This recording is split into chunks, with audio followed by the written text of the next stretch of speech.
네, 금요일입니다. 김종윤 시그니처 들어왔고요. 이번 주 한 주 동안 가장 핫했던 시장의 시그니처가 될 수 있는 종목과 섹터들 정리해보면서 다음 주 전략까지 가져가보는 시간입니다. 오늘도 알파경제 김종윤 이사 나오셨습니다. 안녕하십니까? 네, 안녕하십니까? 네, 안녕하십니까? 자, 오늘의 시그니처 바로 열어보도록 할게요. 오늘의 시그니처는요. 페덱스 선정을 해주셨습니다. 경기의 풍향계라고 부르기 때문에 그리고 또 우리가 가장 먼저 실적을 좀 발표하는 종목으로 알고 있기 때문에 페덱스의 실적과 주가에 대해서 굉장히 많은 분들이 좀 궁금해하시는데 아쉽지만 안 좋은 결과가 좀 나왔어요. 그러면서 이와 관련된 영향들을 오늘 살펴볼 예정인데요. 자, 그러면 오늘의 이슈 한번 열어보도록 하죠. 오늘의 이슈는요. 페덱스의 급락, 하락의 신호인가? 그러니까 페덱스 주가만 급락하는 거는 뭐 사실 개별 종목이면 상관이 없는데 제가 말씀드린 것처럼 이게 경기 풍향계다 보니까 시장이 좀 밀리지 않을까 걱정하시는 분들이 있더라고요. 네, 뭐 아시는 것처럼 다우운송지수가 뭐 다우지수의 선행지표다. 뭐 이런 얘기가 많이 있죠. 근데 과연 그러한가 살펴볼 필요가 있을 것 같고요. 그렇지 않다면 왜 그런지. 그 다음에 또 여기서 시사하는 바는 무엇인지를 통해서 오늘도 연관된 투자 전략을 좀 짚어내도록 하겠는데요. 자, 먼저 준비된 그림을 보시면 선행지표라고 해서 이 한 1920년, 30년 이때부터 돌려보면 선행지표가 맞죠.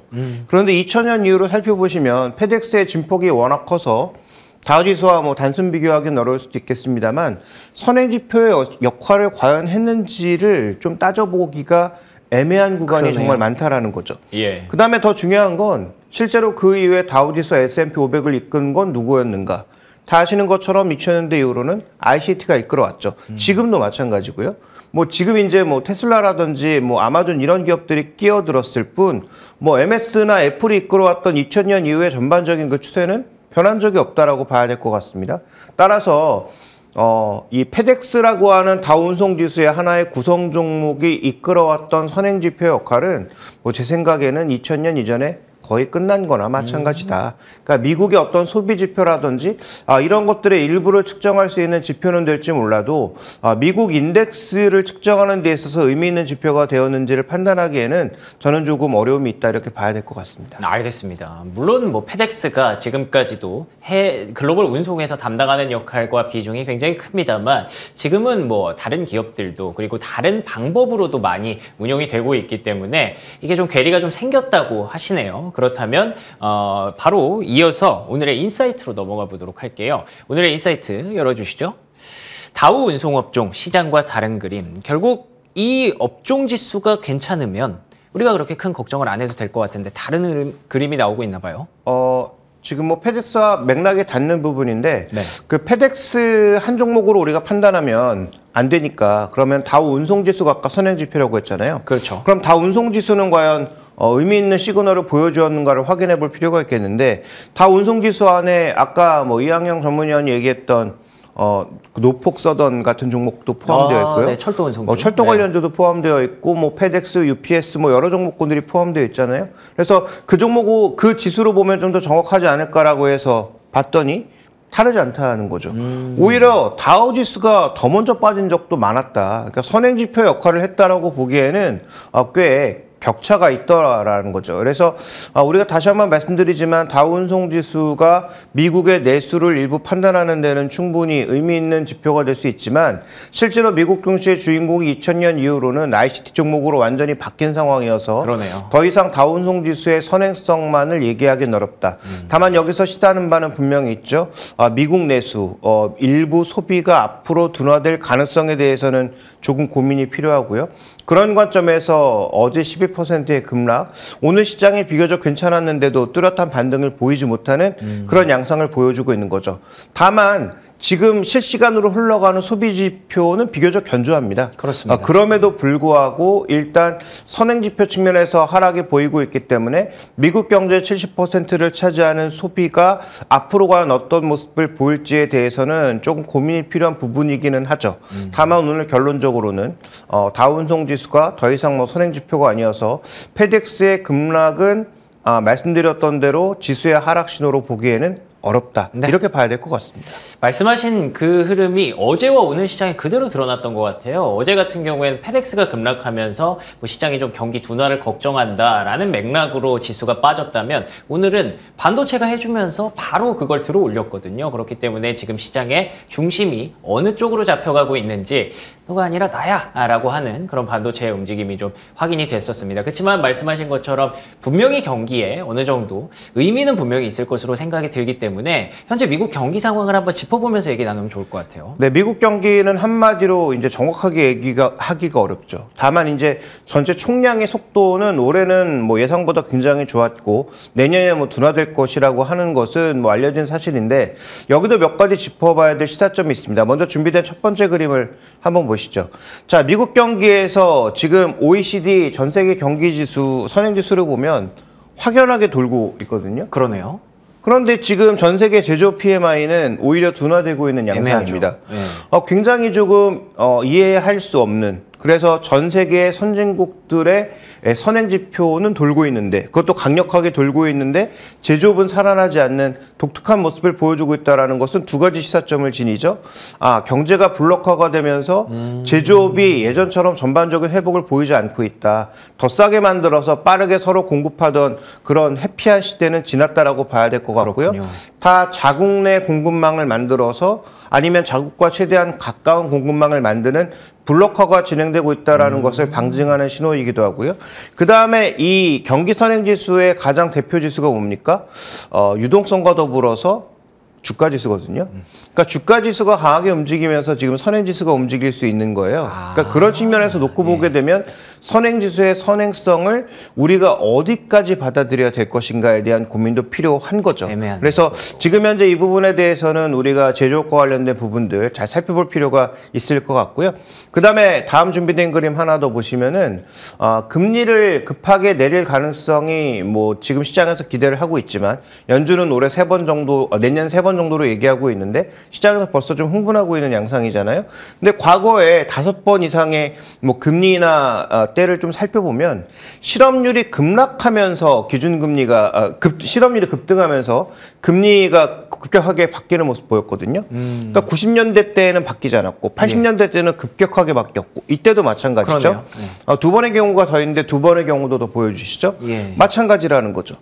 큰 진폭이 있었던 때와 없었던 때는 분명한 차별화가 있다. 근데 지금 아시는 것처럼 실업 지표가 큰 변화가 없잖아요. 그러네요. 그런데 의도했던 만큼 큰 금리 변화가 나올까? 그것도 우리가 쉽게 예측하기가 어렵죠. 그래서 현재 구간에서는 미국 경기에 대한 판단은 정말 뭐 쉽지 않은데 가장 중요한 것은 두 가지 정도로 이해해 볼 수 있습니다. 차별화는 내년에도 지속된다라는 것.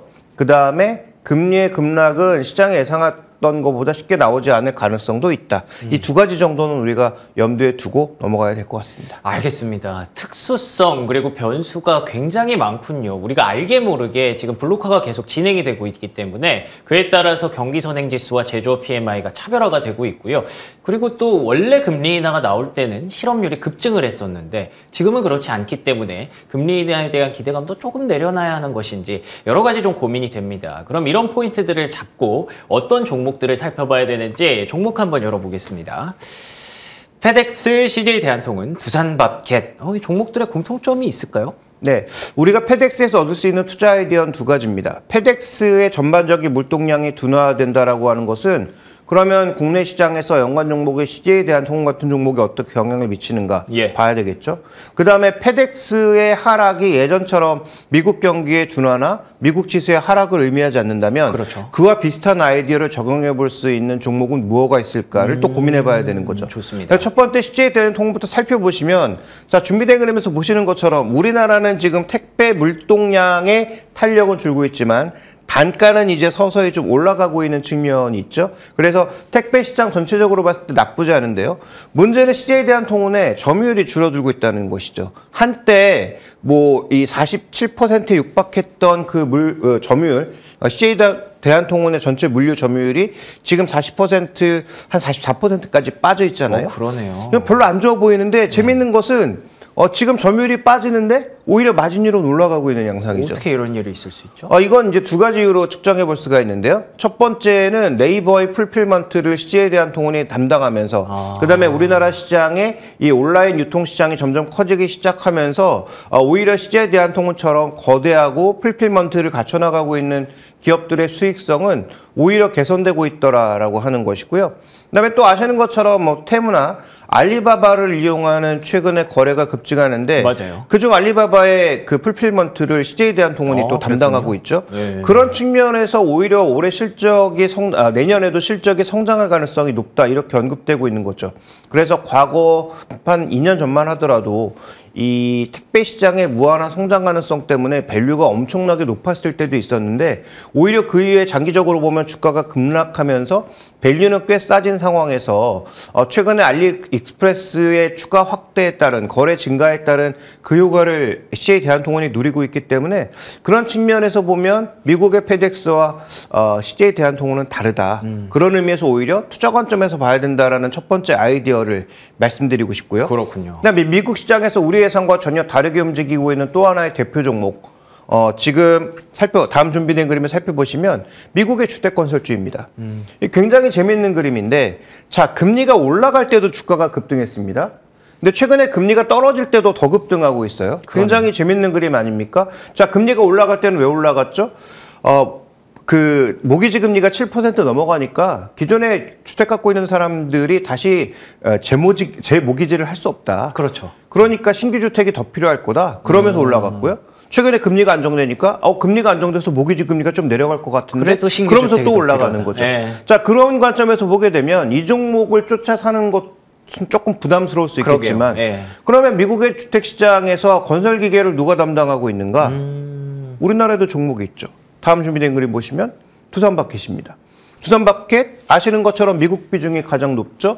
그다음에 실적 예상도 내년도에 매출은 조금 성장하고 이익은 좀 줄어들 것으로 예상하고 있는데 중요한 것은 내년에 미국에 집만 짓는 게 아닙니다. 공장 지어야죠. 공장을 대거 지어야 되죠. 거기서도 또 두산바켓에 그 건설기기가 들어갈 가능성이 높다라고 봐야 되는데 최근 뭐 두산바켓의 주가가 그렇게 올랐을까요? 그렇지 않았다라는 거죠. 그래서 오히려 지금 굉장히 주가가 높아져 있는 IT 종목군들을 추격해서 사기에 부담을 느끼시는 분들은 그렇다면 생각을 조금 바꿔서 미국 시장의 주택건설주가 이렇게 폭발적으로 올라가고 있는데 그걸 따라 사는 것이 좋으냐? 저는 뭐 일정 부분 사도 된다. 미국 시장 그래도 어느 정도 추세 안정성이 있으니까 그런 종목군들을 사는 것도 괜찮지만 많이 오는 종목군들을 쫓아 사는 데 있어서는 누구나 부담을 느낄 수밖에 없잖아요.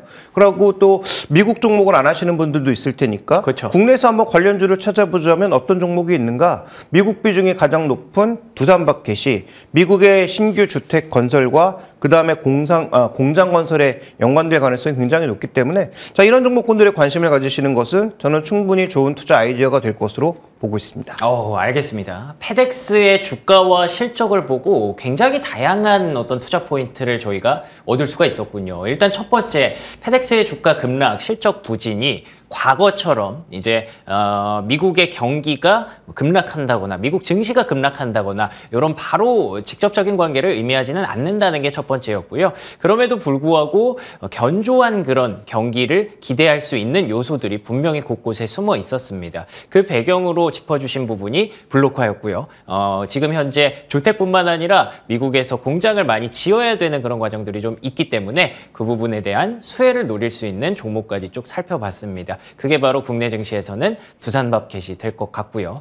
그리고 CJ 대한통운까지 한번 얘기를 해주셨는데 그 부분은 이제 페덱스와는 조금 별개의 어떤 성장성을 또 갖추고 있는 우리나라 같은 경우에 네이버와 테무 같은 그런 플랫폼들이 들어올 때 또 같이 수혜를 볼 수 있는 그런 종목으로 인프라를 이미 잘 갖추고 있는 CJ 대한통운까지 한번 살펴봤습니다. 지난주에 또 자동차주를 얘기하셨는데 아니나 다를까 이번 주에 자동차주가 굉장히 좋더라고요. 네, 그렇기 때문에 이번 종목들도 좀 다음 주에 어떤 좋은 수익률을 가져올 수 있기를 한번 기대해 보도록 하겠습니다. 오늘 이렇게 김종효 이사와 함께 시그니처 진행해 봤고요. 보셨던 것처럼 페덱스, CJ 대한통운, 두산바켓까지 정리해 봤습니다. 오늘도 좋은 말씀 고맙습니다. 네, 금요일 굿모닝 글로벌 여기서 마무리 짓겠습니다. 저희는 다음 주 월요일은 크리스마스로 하루 쉬고요. 네, 화요일에 돌아오도록 하겠습니다. 이어지는 출발 성공 투자 역시 MTN 머니투데이 방송과 계속해서 함께해 주시기 바랍니다. 시청해 주신 여러분 고맙습니다.